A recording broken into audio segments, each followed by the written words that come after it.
말씀 제목 따라해 보겠습니다. 나는 너희가 있을 곳을 마련하려 간다. 지난 한 주간 전인구원과 네이좌빌의 구원을 얻은 후에 하나님의 완전한 아들들의 삶인 주님의 탄생과 죽으심과 부활하심에 연합하는 삶을 잘 사셨습니까? 주님의 탄생과 연합하는 삶이 무엇입니까? 여러분의 영과 혼과 몸 안에 네이좌빌된 하나님의 모든 말씀에 순종하는 삶입니다. 이렇게 주님의 탄생과 연합하는 삶을 잘 사셨습니까? 그렇다면 여러분의 영과 혼과 몸 안에 네이좌빌된 하나님의 모든 말씀에 순종하지 못하는 죄와 허물과 부족함과 연약함을 발견했을 것입니다. 그러면 발견된 죄와 허물과 부족함과 연약함이 이미 예수님과 함께 죽은 사실을 믿기에 부인하고 죽이는 것이 바로 주님의 죽으심과 연합하는 삶이 되는 것입니다. 이렇게 주님의 죽으심과 연합하는 삶을 잘 사셨습니까? 그렇다면 여러분의 영과 혼과 몸 안에 네이좌빌된 하나님의 모든 말씀이 여러분의 순종으로 나타나게 되는데 이것이 바로 주님의 부활하심과 연합하는 삶이 되는 것입니다.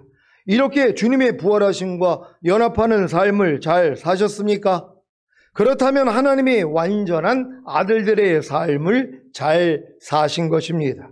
이것이 바로 다시 오실 주님을 위해 황금과 모략과 유향을 드리는 것입니다. 다시 오실 주님을 위해 황금을 드리는 것이 무엇입니까? 황금은 변하지 않는 하나님의 말씀을 믿는 믿음이기에 다시 오실 주님을 위해 황금을 드리는 것은 바로 여러분의 영과 혼과 몸 안에 네이좌빌된 하나님의 모든 말씀에 순종하는 것입니다. 이렇게 다시 오실 주님을 위해 황금을 드렸습니까? 그렇다면 여러분의 영과 혼과 몸 안에 네이좌빌된 하나님의 모든 말씀에 순종하지 못하는 죄와 허물과 부족함과 연약함을 발견했을 것입니다. 그러면 발견된 죄와 허물과 부족함과 연약함이 이미 예수님과 함께 죽은 사실을 믿기에 부인하고 죽이는 것이 바로 다시 오실 주님을 위해 모략을 드리는 것입니다. 이렇게 다시 오실 주님을 위해 모략을 드렸습니까? 그렇다면 여러분의 영과 혼과 몸 안에 네이좌빌된 하나님의 모든 말씀이 여러분의 순종으로 나타나게 되는데 이것이 바로 다시 오실 주님을 위해 유향을 드리는 것입니다. 이렇게 다시 오실 주님을 위해 유향을 드렸습니까? 그렇다면 주님이 어느 때 공중으로 강림하시더라도 여러분은 첫 열매로 휴거되어 신년 어린 양의 혼인잔치에 들어갈 것입니다. 여러분은 첫 열매로 휴거되어 7년 어린 양의 혼인잔치에 들어가기를 원하십니까? 그렇다면 반드시 주님이 공중으로 강림하셔야 합니다. 왜냐하면 주님이 공중으로 강림하시지 않으면 여러분은 첫 열매로 휴거되어 7년 어린 양의 혼인잔치에 들어갈 수가 없기 때문입니다. 이제 왜 주님이 공중으로 강림하셔야 하는지 그 이유를 아시겠습니까? 평생 신앙생활을 해도 왜 주님이 공중으로 강림하셔야 하는지 그 이유를 아는 신자들이 별로 없습니다. 왜 그런지 아십니까? 이들은 휴거와 7년 어린 양의 혼인잔치를 잘 모르기 때문입니다. 아니 휴거와 7년 어린 양의 혼인잔치를 잘 모르는데 어떻게 주님이 공중으로 강림하셔야 하는지 그 이유를 알겠습니까? 이것은 마치 유치원생이 대학교가 있는 것을 모르기 때문에 대입 학력고사를 치러야 하는 이유를 모르는 것과도 같습니다. 여러분은 왜 주님이 공중으로 강림하셔야 하는지 그 이유를 아십니까? 그 이유를 죽을 때까지 모르고 신앙생활하는 신자들도 있습니다. 왜 그런지 아십니까? 아직 어리기 때문입니다. 어린 신자들은 죽은 다음에 가는 천국만 알지 휴거와 7년 어린 양의 혼인잔치는 잘 알지 못합니다. 그러니까 당연히 왜 주님이 공중으로 강림하셔야 하는지 그 이유를 모르는 것입니다. 여러분은 왜 주님이 공중으로 강림하셔야 하는지 그 이유를 아십니까? 무엇입니까? 바로 여러분을 첫 열매로 휴거시켜 7년 어린 양의 혼인잔치에 주님의 신부로 들이시기 위함입니다. 그렇지 않으면 여러분은 이 땅에 남겨져 7년 대환란을 통과해야 합니다. 7년 대환란은 장차 온 세상에 임하여 땅에 거하는 자들을 시험할 때라서 통과하기가 어렵습니다. 그래서 주님이 자기 신부들을 데리러 공중으로 강림하시는 것입니다. 예수님이 이 세상을 떠나 아버지께로 가실 때가 된 것을 아시고 제자들에게 하신 말씀이 무엇입니까? 요한복음 14장 1절로 3절을 공동번역으로 읽겠습니다. 제가 먼저 읽습니다. 너희는 걱정하지 말라. 하나님을 믿고 또 나를 믿어라. 내 아버지 집에는 있을 곳이 많다. 그리고 나는 너희가 있을 곳을 마련하러 간다. 만일 거기에 있을 곳이 없다 하면 내가 이렇게 말하겠느냐. 다 같이 가서 너희가 있을 곳을 마련하면 다시 와서 너희를 데려다가 내가 있는 곳에 같이 있게 하겠다. 아멘. 여기서 예수님이 승천하시는 이유를 무엇이라고 하십니까? 나는 너희가 있을 곳을 마련하러 간다. 바로 제자들이 있을 곳을 마련하러 간다는 것입니다. 어디로요? 아버지의 집인 천국입니다. 아버지의 집인 천국에는 있을 곳이 많은데도 제자들이 있을 곳을 마련하려고 천국에 가신 것입니다. 지금 주님이 약 2000년 동안의 천국에 여러분이 있을 곳을 마련하신 사실을 믿습니까? 그렇다면 이제 공중으로 강림하실 것입니다. 왜요? 그리야 여러분을 데려다가 주님이 있는 곳에 같이 있게 하실 수 있기 때문입니다. 이것이 바로 휴거입니다. 2020년에 방영된 가나의 혼인잔치라는 영화에 이스라엘, 특히 갈릴리 지방의 결혼식 원리가 아주 자세히 묘사되어 있습니다. 이 영화에서는 예수님이 언제 오시는 것에 초점이 있는 게 아니라 왜 오시는지를 강조하고 있습니다. 사실 예수님이 공중으로 왜 오시는지를 알아야 언제 오시는지에 대해 관심을 갖게 되는 것이 정상인데 예수님이 이 세상에 왜 오시는지를 모르고 언제 오시는 것에 대해서만 관심을 갖다 보니까 오시는 날짜에 지나친 집착을 하게 되고 예상한 날짜에 오시지 않으면 실망하다가 실족하기도 하는 것입니다. 여러분은 이번 나팔절에 주님이 공중으로 강림하시기를 기대하셨습니까? 왜 기대한 것입니까? 왜 주님이 공중으로 강림하셔야 하는지 그 이유를 아시기 때문입니다. 그 이유가 무엇입니까? 바로 여러분을 첫 열매로 휴거시켜 7년 어린 양의 혼인잔치에 주님의 신부로 들이시기 위함입니다. 왜 이런 일이 일어나야 하는 것입니까? 장차 온 세상에 임하여 땅에 거하는 자들을 시험하는 때인 7년 대환란이 오기 때문입니다. 7년 대환란에 무슨 일이 생깁니까? 7인 재앙과 7 나팔 재앙과 7 대접 재앙입니다. 이 재앙을 견딜 자가 있겠습니까? 그래서 주님이 공중으로 오셔야 하는 것입니다. 7인의 재앙이 무엇입니까? 휴거 후에 적그리스도의 출현을 시작으로 전쟁과 기근과 사망으로 인류 4분의 1이 죽는 것입니다. 요한계시록 6장 1절로 17절을 현대인의 성경으로 읽겠습니다. 제가 먼저 읽습니다. 나는 어린 양이 7 봉인 가운데 하나를 떼시는 것을 보았습니다. 그때 내가 들으니 내 생활 가운데 하나가 천둥소리 같은 음성으로 오노라 하고 말했습니다. 내가 보는 순간 내 앞에는 흰 말 한 마리가 있었고 그 위에 탄 사람은 활을 가졌으며 면류관을 받고 나가서 이기고 또 이기려고 했습니다.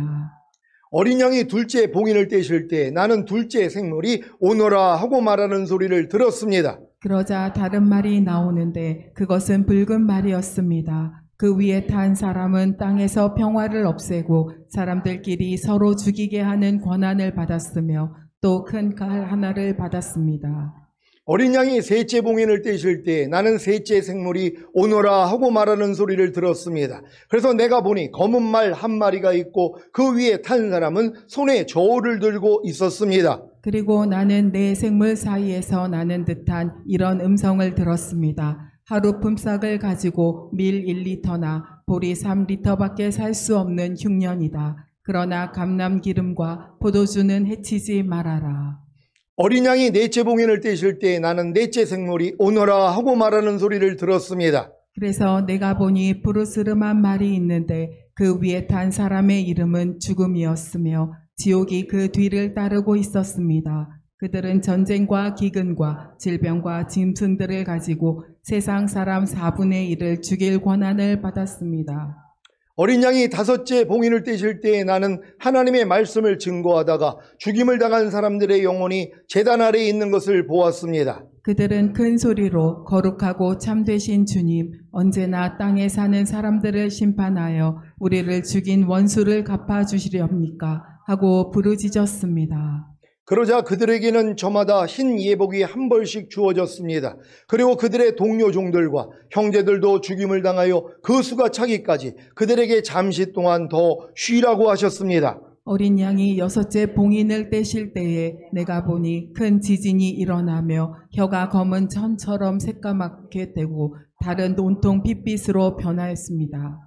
그리고 하늘의 별들은 마치 무화과 나무가 태풍에 흔들려 서리건 무화과가 떨어지듯 땅에 떨어졌습니다. 하늘은 종이장이 말리듯이 사라져 버리고 산과 섬도 모두 제자리에서 옮겨졌습니다. 그러자 땅의 왕들과 고관들과 장군들과 부자들과 강자들과 모든 종들과 자유인이 동굴과 산 바위틈에 숨어서 산과 바위를 향하여 우리 위에 무너져서 보좌에 앉으신 분의 얼굴과 어린 양의 노여우심에서 우리를 숨겨다오. 다 같이 그분들이 노여워하시는 날이 드리어 왔으니 누가 견디어 내겠느냐 하고 부르짖었습니다. 아멘. 이게 휴거 위에 7인의 재앙이라는 것이란 말이에요. 이런 재앙을 바로 휴거가 되면 바로 일어나게 돼 있는 것이란 말이에요. 지금 중동 5차전으로 지금 번지는 것이 눈앞에 있지 않습니까? 그런다면 뭐예요? 3차 대전으로 가는 것이란 말이에요. 그래서 3차 대전이 오기 전에 주님이 우리를 데리러 오셔야 되는 것이란 말이에요. 어떻게 3차 대전을 견디냔 말이에요. 인류의 4분의 1이 죽는단 말이에요. 지금 80억의 인구라면 뭐예요? 20억이 죽는 이러한 전쟁이 일어나는 것이란 말이에요. 이 일을 성경에 이렇게 기록하고 있다는 걸 믿는 여러분 되시기를 바랍니다. 7 나팔 재앙이 무엇입니까? 요한계시록 8장하고 9장입니다. 현대인의 성경으로 읽겠습니다. 제가 먼저 읽습니다.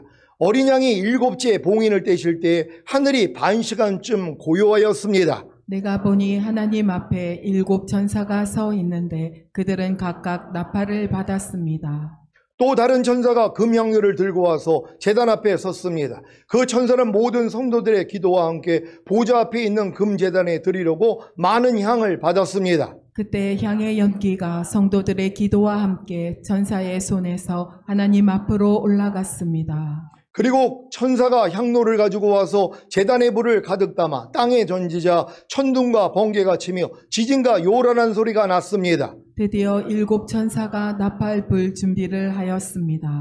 첫째 천사가 나팔을 불자 피 섞인 우박과 불이 땅에 떨어져 땅의 3분의 1과 모든 나무의 3분의 1과 풀이 모두 타버렸습니다. 둘째 천사가 나팔을 불자 불타는 큰 산과 같은 것이 바다에 던져져 바다의 3분의 1이 피가 되고 바다 안에 있는 생물의 3분의 1이 죽고 배의 3분의 1도 파괴되었습니다. 셋째 천사가 나팔을 불자 횃불처럼 타는 큰 별 하나가 하늘에서 떨어져 강들의 3분의 1과 여러 샘에 떨어졌습니다. 이 별의 이름은 쑥이었으며 물의 3분의 1이 쓰게 되어 그 쓴물을 먹고 많은 사람들이 죽었습니다. 넷째 천사가 나팔을 불자 해와 달과 별의 3분의 1이 충격을 받아 어두워졌으며 낮의 3분의 1이 빛이 없고 밤도 그러했습니다. 나는 또 지켜보다가 공중에 날아가는 독수리 한 마리가 큰 소리로 재난이다 재난이다 땅에 사는 사람들에게 재난이다 아직도 세 천사가 불 나팔이 남아있다 하고 외치는 소리를 들었습니다. 다섯째 천사가 나팔을 불 때 내가 보니 하늘에서 땅으로 떨어진 별 하나가 있는데 그 별에게 무저갱의 열쇠가 주어졌습니다.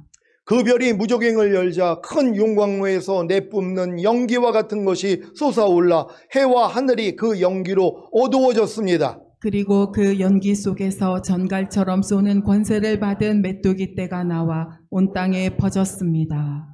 메뚜기 떼는 땅의 모든 풀과 나무는 해치지 말고 다만 이마에 하나님의 도장이 찍히지 않은 사람들만 해치리라는 지시를 받았습니다. 그러나 그들을 죽이지는 못하게 하고 5달 동안 괴롭히기만 하게 하시는데 그 메뚜기 떼가 주는 아픔은 전갈이 쏠 때와 같은 아픔이었습니다. 그 기간에는 사람들이 죽음을 구하여도 얻지 못하고 죽고 싶어도 죽음이 그들을 피할 것입니다. 그 메뚜기 떼의 모양은 전쟁 준비를 한 말들 같고 머리에는 금관 같은 것을 썼으며 얼굴은 사람과 같았습니다. 또 여자처럼 긴 머리털이 있고 이빨은 사자의 이빨과 같았으며 가슴에는 철가슴 바지 같은 것이 있었습니다. 그리고 그 메뚜기 떼의 날개 소리는 많은 전차와 말들이 전쟁터로 달려가는 소리 같았습니다. 또 그것들은 정갈처럼 꼬리와 가시가 있었으며 그 꼬리에는 5살 동안 사람들을 괴롭히는 힘이 있었습니다. 그 메뚜기 떼에는 무저갱의 천사라는 왕이 있었는데 그 왕의 이름은 히브리어로 아바돈이며 그리스도로는 아볼루온이었습니다. 이제 첫째 재난은 지나갔으나 아직도 2가지 재난이 더 닥쳐올 것입니다. 6째 천사가 나팔을 불 때 나는 하나님 앞에 있는 금제단의 넷불에서 나는 음성을 들었습니다. 그것은 나팔을 가진 6대 천사에게 큰 유프라테스 강가에 메인 4천사를 풀어놓으라 하는 말이었습니다. 그래서 4천사는 풀려났습니다. 그들은 미리 정해진 때에 사람 3분의 1을 죽이기로 준비된 천사들이었습니다. 그 천사들이 거느릴 기병대의 수는 2억이나 된다고 들었습니다. 내가 환상 가운데서 본 그 말들과 기병들의 모습은 이렇습니다. 기병들은 불빛과 자주색과 유황빛 가슴바지를 달았으며 말들의 머리는 사자의 머리 같고 그 입에서는 불과 연기와 유황을 내뿜고 있었습니다. 말들의 입에서 나오는 불과 연기와 유황의 3가지 재앙으로 사람 3분의 1이 죽임을 당했습니다. 그 말들의 힘은 입과 꼬리에 있었는데 그 꼬리는 뱀과 같았으며 거기에 머리가 있어서 그것으로 사람들을 해쳤습니다. 이 재난에 죽지 않고 살아남은 사람들은 자기들이 한 일을 회개하지 않고 여전히 귀신들을 섬기며 보거나 듣거나 걸어다니지도 못하는 금은 동, 목석의 우상에게 절하고 또 살인과 마술과 음란과 도둑질을 회개하지 않았습니다. 아멘. 7 나팔 재앙이 이와 같다는 것이란 말이에요. 그러니까 7일의 재앙을 통해서 인류의 4분의 1이 죽는데 남은 사람 중에 또 3분의 1이 죽는다는 것이란 말이에요. 그러니까 뭐예요? 대부분의 사람들이 죽게 된다는 것이란 말이에요. 이 환란을 통과할 생각을 여러분이 접어야 되는 것이란 말이에요. 그래서 이런 환란이 있기 때문에 주님이 자기 신부들을 데리러 온다는 사실을 믿으시기를 바랍니다. 7 대접 재앙이 무엇입니까? 요한계시록 16장 전체를 현대인의 성경으로 읽습니다. 제가 먼저 읽습니다. 나는 또 성전에서 7 천사에게 큰 소리로 너희는 가서 하나님의 진노의 7 대접을 땅에 쏟아라 하고 외치는 소리를 들었습니다. 첫째 천사가 대접을 땅에 쏟자 짐승의 표를 받고 우상에게 경배한 사람들에게 몹시 독한 종기가 생겼습니다. 둘째 천사가 대접을 땅에 쏟자 바다가 죽은 사람의 피같이 변하고 거기에 있는 모든 생물이 죽었습니다. 셋째 천사가 대접을 강과 샘에 쏟으니 물이 피로 변했습니다. 나는 또 물을 관리하는 천사가 이렇게 말하는 것을 들었습니다. 지금도 계시고 전에도 계셨던 거룩하신 주님, 주님의 심판은 참으로 공평하십니다. 주님께서는 성도들과 예언자들을 죽인 사람들에게 피로 갚아주셨으니 이것은 그들에게 당연한 대가입니다. 나는 또 제단에서 옳습니다. 전능하신 주 하나님, 주님께서 하신 심판은 참되고 공평하십니다 하고 응답하는 말을 들었습니다. 넷째 천사가 대접을 해에 쏟자 해가 권세를 받아 불로 사람들을 태웠습니다. 사람들은 뜨거운 열기에 화상을 입자 이런 재난을 내리시는 하나님의 이름을 모독하며 회개하지 않고 하나님께 영광을 돌리지도 않았습니다. 다섯째 천사가 대접을 짐승의 왕좌에 쫓자 짐승의 나라가 어두워졌으며 사람들은 고통을 못 이겨 혀까지 깨물었습니다. 그들은 고통과 종기 때문에 하늘에 계시는 하나님을 모독하며 자기들의 잘못을 회개하지 않았습니다. 여섯째 천사가 대접을 큰 유프라테스 강에 쏟자 강물이 말라 동방에서 오는 왕들의 길이 열렸습니다.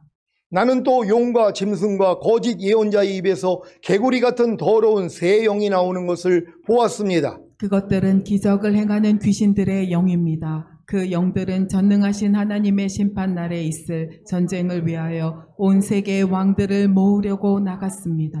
그때 이런 음성이 들렸습니다. 보라, 내가 도둑같이 가겠다. 깨어서 자기 옷을 지켜 벌거숭이로 다니지 않으며 수치를 보이지 않는 자는 행복한 사람이다. 그 새 영은 히브리 말로 아마겟돈이라는 곳으로 왕들을 집결시켰습니다.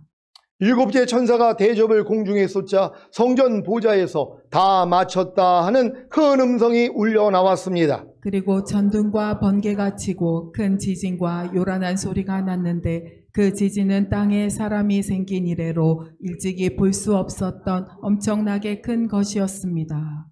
그리고 큰 성은 세 조각이 나고 온 세계의 도시들도 무너졌습니다. 하나님은 큰 바벨론 성의 죄악을 기억하여 그분의 무서운 진노의 포도주잔을 주어 마시게 하셨습니다. 그러자 모든 섬은 사라져 버리고 산들도 자취를 감추어 버렸습니다. 또 무게가 약 50kg이나 되는 큰 우박이 하늘에서 쏟아져 사람들 위에 떨어졌습니다. 그 우박의 재난이 너무 엄청나서 사람들은 하나님을 저주했습니다. 아멘. 휴거 후에 이런 재앙이 임하는데 당연히 주님이 공중으로 강림하시기를 원해야 하지 않겠습니까? 그래서 신부단장 잘해서 아멘 주 예수여 오시옵소서 하는 마라나타 신앙이 되어 있어야 하는 것입니다. 지난 금요일에 신부단장을 마친 신부의 상태에 대해 설명했는데 잘 이해하셨습니까? 이것은 마치 결혼식 당일 아침에 메이크업 샵에 가서 메이크업을 하고 머리를 꾸민 후에 신부 드레스를 입고 결혼식장에 도착해서 신부 대기실에 앉아 있는 것이라고 말씀드렸습니다. 이들은 오직 신랑 입장 소리만 기다리는 것입니다. 그래야 곧 신부 입장이 되기 때문입니다.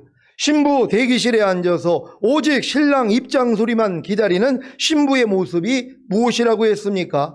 왕 같은 제사장의 믿음을 가지고 매 순간 5대 제사를 드리고 자기 마음을 지키고 죄와 사탄을 다스리며 내주하빌된 하나님의 모든 말씀에 순종하고 살아도 주를 위해 살고 죽어도 주를 위해 죽는 삶을 사는 것입니다. 그러다가도 죄와 허물과 연약함과 부족함이 발견되며 주님께 발씻음을 받고 자기 두루마기를 빨면 신부단장 완성입니다. 이러한 부르심을 여러분이 받았다면 가나의 혼인잔치에서 신랑이 자기 아버지와 함께 신부에게 와서 언약서를 낭독한 후에 신부에게 포도주잔을 준 것과 같습니다. 만약에 신부가 이 언약서에 서명을 하지 않고 포도주잔을 거절하면 혼인이 깨지는 것이고 이 언약서에 서명을 하고 포도주잔을 받아들이고 마시면 혼인이 성사되는 것입니다. 여러분은 7년 대환란 전에 여러분을 구원하시고 7년 어린 양의 혼인잔치에 들어가게 하시기 위해 공중으로 강림하시는 주님이 주시는 언약서와 포도주잔을 받아들이시겠습니까? 아니면 거절하시겠습니까? 지금까지 신앙생활을 하면서 주님께 이와 같은 청혼을 받았습니까? 그렇다면 장성한 신자가 된 것입니다. 여러분 지금까지 오랫동안 신앙생활을 했지만 아직 어리다면 주님께 이 청혼을 받을 수가 없단 말이에요. 아니 유치원생한테 무슨 청혼을 하냔 말이에요. 정신이 나간 거죠. 왜요? 장성한 자가 돼야지 청혼을 하는 것이란 말이에요. 그러니까 여러분들이 일평생 신앙생활을 했어도 아직 여러분 영적인 믿음이 어리다면 주님이 여러분에게 청혼하지 않는단 말이에요. 그러니까 여러분이 뭐예요? 언약서도 모르고 포도주를 마시는 경험도 없다는 것이란 말이에요. 이거는 청혼을 받은 사람에게 이루어지는 일이란 말이에요. 그러니까 아무리 오랫동안 신앙생활을 해도 주님께 청혼을 받지 못하는 사람들은 휴거 몰라요. 7년 어린 양의 혼인잔치 모른단 말이에요. 그리고 천년왕국 모른다는 것이란 말이에요. 왜요? 아직 어리기 때문이란 말이에요. 여러분들이 주님께 이러한 청혼을 받았다며 기뻐하고 감사할 수 있는 여러분 되시기를 바랍니다. 주님의 제자들이 주님이 십자가에 달리시기 전에 베푸신 성찬을 통해 언약서와 포도주잔을 받아들인 것을 아십니까? 제자들도 주님과 혼인서약을 한 것입니다. 누가복음 22장 20절을 한글 킹제임스로 읽겠습니다. 다 같이 읽습니다. 시작. 저녁 식사 후에 잔도 이와 같이 하여 말씀하시기를 이 잔은 나의 피로 된 새 언약이니 이는 너희를 위하여 흘리는 것이라. 아멘. 여러분이 지난 주일에 받은 세례와 성찬이 주님의 언약서와 포도주잔을 받은 사실을 믿으시기 바랍니다. 이렇게 혼인서약을 한 후에 신랑이 하는 일이 무엇입니까? 아버지 집으로 돌아가서 신혼집을 짓고 가구와 이불, 등불 등을 마련하는 것입니다. 그래서 약 1년 후에 신부를 맞이하여 결혼 피로연을 7일 동안 아버지 집에서 하는 것입니다. 그런데 그 날과 시는 신랑의 아버지만 알고 있기에 아버지가 신부를 데려오려고 할 때까지 신랑은 기다립니다. 이 내용이 바로 이 말씀입니다. 마태복음 24장 36절을 현대인의 성경으로 읽겠습니다. 다 같이 읽습니다. 시작. 그러나 내가 오는 그날과 시간은 아무도 모른다. 하늘의 천사들과 아들도 모르고 오직 아버지만 아신다. 아멘. 아버지가 신부를 데리고 오라고 하실 때가 되어야 신랑은 자기 신부를 데리러 갈 수 있습니다. 이때 신랑이 나팔을 불며 오는 것을 아십니까? 이때 깨어난 하객들과 들러리와 신부를 데리고 아버지 집으로 가는 것입니다. 요한복음 14장 1절로 3절을 공동번역으로 읽습니다. 제가 먼저 읽습니다. 너희는 걱정하지 말라. 하나님을 믿고 또 나를 믿어라. 내가 아버지 집에는 있을 곳이 많다. 그리고 나는 너희가 있을 곳을 마련하러 간다. 만일 거기에 있을 곳이 없다면 내가 이렇게 말하겠느냐. 다 같이 가서 너희가 있을 곳을 마련하면 다시 와서 너희를 데려다가 내가 있는 곳에 같이 있게 하겠다. 아멘. 이제 이 말씀이 이해가 되십니까? 주님이 아버지 집으로 가신 이유가 무엇입니까? 저와 여러분을 위해 있을 곳을 마련하시기 위해서입니다. 그래서 다 마련되면 다시 와서 저와 여러분을 데려다가 주님이 지으신 신혼집에 같이 있게 해 주시겠다고 언약하신 것입니다. 이 언약의 성취가 바로 휴거입니다. 그러니까 이 언약을 모르고 포도주잔을 받아들이고 마시지 않은 신자들은 휴거되지 못하고 이 땅에 남겨지기 때문에 주님이 마련한 신혼집에 들어가지 못하는 것입니다. 이 신혼집이 7년 어린 양의 혼인잔치가 끝나면 이스라엘 감람산 위로 내려올 것입니다. 그 웅장함과 아름다움을 미리 보시겠습니까? 요한계시록 21장을 현대인의 성경으로 읽겠습니다. 제가 먼저 읽습니다. 또 나는 새 하늘과 새 땅을 보았습니다. 전에 있던 하늘과 땅은 사라지고 바다도 없어졌습니다. 나는 거룩한 성 새 예루살렘이 하느님에게서부터 하늘에서 내려오는 것을 보았는데 마치 신부가 신랑을 위해 단장한 것 같았습니다. 그때 나는 보좌에서 큰 소리로 이렇게 말하는 것을 들었습니다. 이제 하나님의 집이 사람들과 함께 있다. 하나님께서 사람들과 함께 계시고 그들은 하나님의 백성이 될 것이다. 하나님이 몸소 그들과 함께 계셔서 그들의 눈에서 모든 눈물을 씻어주실 것이니 다시는 죽음도 없고 슬픔도 없고 우는 것도 아픔도 없을 것이다. 이것은 전에 있던 것들이 다 사라져 버렸기 때문이다. 그때 보좌에 앉으신 분이 이제 내가 모든 것을 새롭게 한다 하시고 이어서 이 말은 진실하고 참되다. 너는 이것을 기록하여라 하고 말씀하셨습니다. 그분은 또 나에게 이렇게 말씀하셨습니다. 이제 다 마쳤다. 나는 처음과 마지막이며 시작과 끝이다. 내가 목마른 사람에게 생명의 샘물을 값없이 주겠다. 신앙의 승리자는 이 모든 것을 받게 될 것이며 나는 그의 하나님이 되고 그는 내 아들이 될 것이다. 그러나 비겁한 사람과 불신자와 흉악한 사람과 살인자와 음란한 사람과 마술사와 우상숭배자와 모든 거짓말쟁이들은 유황이 타는 불못에 던져질 것이다. 이것이 둘째 죽음이다. 마지막 7 재앙이 가득 담긴 7 대접을 든 7 천사 가운데 하나가 와서 나오너라. 내가 내게 어린 양의 아내 될 신부를 보여주겠다 하고 말했습니다. 그리고 그 천사는 성령에 사로잡힌 나를 데리고 높은 산으로 올라가 거룩한 성 예루살렘이 하나님에게서부터 하늘에서 내려오는 것을 보여주었습니다.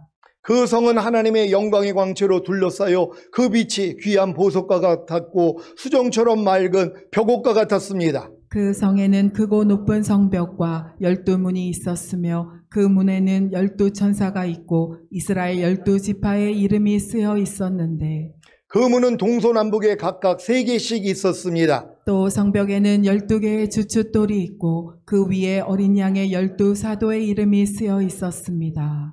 내게 말하던 천사는 그 성과 성문과 성벽을 재려고 금잣대를 가지고 있었습니다. 그 성은 네모가 반듯한 정사각형이었습니다. 천사가 잣대로 성을 재어보니 길이와 폭과 높이가 다 같이 약 2200km였습니다. 그리고 성벽 두께를 재어보니 약 65m였는데 이것은 천사의 측량이지만 사람의 측량 기준에 의한 것입니다. 성벽은 전체가 벽옥으로 만들어져 있었고 성은 맑은 유리 같은 순금으로 되어 있었습니다. 그리고 성벽의 주춧돌은 모두 보석으로 꾸며져 있었습니다. 그 첫째 주춧돌은 벽옥으로, 둘째는 청옥, 셋째는 옥수, 넷째는 빛이요. 다섯째는 호마노, 여섯째는 홍옥수, 일곱째는 감람석, 여덟째는 녹주석, 아홉째는 황옥, 열째는 녹옥수, 11째는 히아신드, 12째는 자수정으로 꾸며져 있었습니다. 또 12개의 성문은 각각 하나의 거대한 진주로 되어 있었으며 성의 거리는 맑은 유리 같은 순금으로 되어 있었습니다. 나는 성 안에서 성전을 보지 못했습니다. 이것은 전능하신 주 하나님과 어린 양이 그 성의 성전이 되기 때문입니다. 또 그 성에는 하나님의 영광의 광채가 비치고 어린 양이 그 성의 등불이 되시기 때문에 해와 달이 필요 없습니다. 세상의 모든 민족이 그 빛 가운데로 다닐 것이며 땅의 왕들이 영광스러운 모습 그대로 이 성에 들어올 것입니다. 그 성에는 밤이 없으므로 온종일 성문이 닫히는 일이 없을 것입니다. 그리고 모든 나라 사람들이 그들의 영광과 존귀를 가지고 그리로 들어올 것입니다. 그러나 더러운 것과 역겨운 짓을 하는 사람과 거짓말장애는 그 성에 들어가지 못하고 오직 어린 양의 생명책에 이름이 기록된 사람들만 들어갈 것입니다. 아멘. 이런 내용을 다 알게 된 여러분은 어떤 삶을 살아야겠습니까? 신랑 되시는 주님이 공중으로 강림하실 때까지 신부단장만 하면 되는 것입니다. 신랑 되시는 주님은 지금도 아버지의 명령만 떨어지기를 기다리십니다. 왜냐하면 저와 여러분을 맞이하러 공중으로 강림하셔야 하기 때문입니다. 그래서 포도주잔을 받아 마신 저와 여러분을 위해 이 말씀도 하신 것입니다. 마태복음 26장 26절로 30절을 현대인의 성경으로 읽겠습니다. 제가 먼저 읽습니다. 그들이 먹을 때 예수님은 빵을 들어 감사기도를 드리고 떼어서 제자들에게 주시며 잡아다 먹으라, 이것은 내 몸이다 하고 말씀하셨습니다. 또 잔을 들어 감사 기도를 드리신 후 제자들에게 주시며 말씀하셨다. 모두 이 잔을 마셔라. 이것은 많은 사람의 죄를 용서하기 위해 흘리는 내 계약의 피이다. 내가 분명히 말해두지만 내 아버지의 나라에서 너희와 함께 새 것으로 마시는 그날까지 내가 결코 포도나무에서 난 것을 마시지 않을 것이다. 다 같이 그들은 찬송을 부르고서 감람산으로 갔다. 아멘. 제자들은 자신들의 결혼 풍습을 알았기에 이 말씀을 바로 이해했습니다. 예수님이 죽었다가 부활하신 후에 승천을 하게 되면 아버지의 나라에서 만나 결혼 피로연을 열게 되는 그 순간까지는 다시 예수님을 못 보는 것입니다. 이것을 내 아버지의 나라에서 너희와 함께 새 곳으로 마시는 그날까지 내가 결코 포도나무에서 난 것을 마시지 않을 것이다 라고 하신 것입니다. 그래서 제자들은 주님이 곧 오시기를 간절히 원했습니다. 주님이 공중으로 강림하심으로 휴거 사건이 발생하게 되면 먼저는 죽은 성도들이 일어나고 살아있는 이기는 자들이 주님을 맞이하여 휴거됩니다. 데살로니가전서 4장 13절로 18절입니다. 제가 먼저 읽습니다. 형제들아, 자는 자들에 관하여는 너희가 알지 못함을 우리가 원치 아니하노니 이는 소망 없는 다른 이와 같이 슬퍼하지 않게 하려 함이라. 우리가 예수에 죽었다가 다시 사심을 믿을진대 이와 같이 예수 안에서 자는 자들도 하나님이 저와 함께 데리고 오시리라.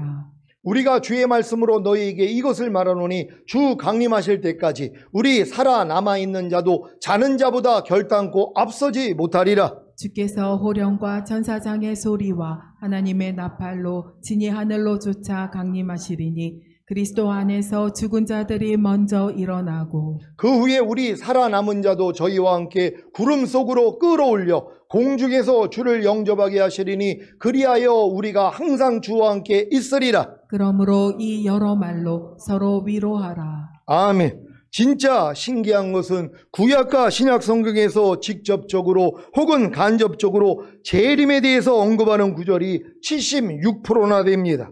그런데 재림에 대한 설교는 2% 정도만 한다고 합니다. 그만큼 주님의 언약서와 포도주 잔을 받은 신자가 없다는 것입니다. 그래서 이런 말이나 하고 있는 것입니다. 베드로훈서 3장 3절 4절을 현대인의 성경으로 읽습니다. 제가 먼저 읽습니다. 여러분은 먼저 이것을 아십시오. 마지막 때에 자기들의 정욕대로 사는 사람들이 일어나 여러분을 비웃으며 예수가 다시 온다는 약속은 도대체 어떻게 되었소? 우리 조상들이 죽은 이후로 세상은 창조된 그대로 있지 않소? 하고 말할 것입니다. 아멘. 사랑하는 시온의 성도 여러분, 지금이 마지막 때 중에 마지막 때인 것을 아십니까? 그러면 어떤 삶을 살아야 하는 것입니까? 가나의 혼인잔치에서 약혼한 신부는 신랑이 오기까지 혼수품을 준비한 후에 결혼이 임박하게 되면 한밤중에 신랑이 오게 될 것을 알기에 결혼용 드레스를 입고 잤습니다. 물론 들러리들도 흰옷을 입은 채로 그날을 기다린 것입니다. 그날에는 신랑이 나팔을 불면서 깨어있는 사람들을 모읍니다. 그러니 어떤 사람이 되어야 마땅하겠습니까? 등잔과 함께 따로 기름병을 준비해야 하지 않겠습니까? 신랑을 맞이한 신부는 신랑과 함께 걸어서 아버지 집으로 들어가는 게 아닙니다. 가마 같은 들것을 타고 공중에 들려진 채로 아버지 집으로 들어갑니다. 그래서 그 당시에 갈릴리 사람들은 신부가 공중으로 들려 아버지 집으로 간다고 표현했던 것입니다. 결혼식은 신랑 아버지 집에서, 결혼 생활은 신랑이 준비한 처소에서 합니다. 우리들이 살 신랑의 집은 하늘에서 내려오는 새 예루살렘입니다. 결혼 피로연에 모든 사람들이 들어가고 문이 닫히면 7일 동안 누구도 들어갈 수 없고 나갈 수도 없습니다. 이 결혼 피로연에 들어오라고 할 때 들어오지 못한 사람들은 아무리 아우성을 치고 원망해도 기회가 없습니다. 그렇기 때문에 문이 닫히기 전에, 하나님의 진노의 날이 이르기 전에 결단하고 주님의 신부로 서야가는 잔을 받아 마셔야 합니다. 그리고 항상 깨어서 도둑같이 오실 주님을 기다리면 됩니다.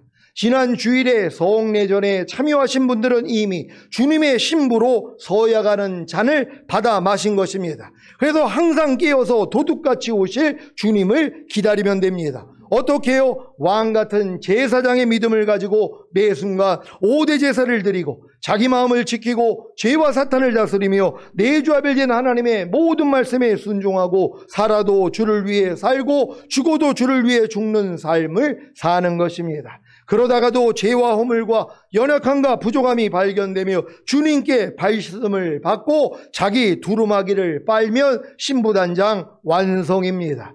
이와 같은 삶을 사시다가 공중으로 강림하시는 주님을 맞이하시기를 예수 그리스도의 이름으로 축원합니다. 기도하겠습니다. 오늘 선포된 말씀을 통하여 분명히 제자들과 성찬을 한 후에 주님이 나는 너희가 있을 곳을 마련하라 간다 하고서 뭐예요? 올라가신 것이란 말이에요. 다 마련되면 뭐라고 그래요? 너희를 데리러 오겠다는 것이란 말이에요. 그래서 주님이 오셔야 되는 것이에요. 이 일이 일어난 다음에 이제 이 땅은 7년 대환란이란 말이에요. 이 환란에서 모면되기를 원합니다. 나도 주님 오실 때 들림받기 원합니다. 주여 한번 해주고 기도합니다.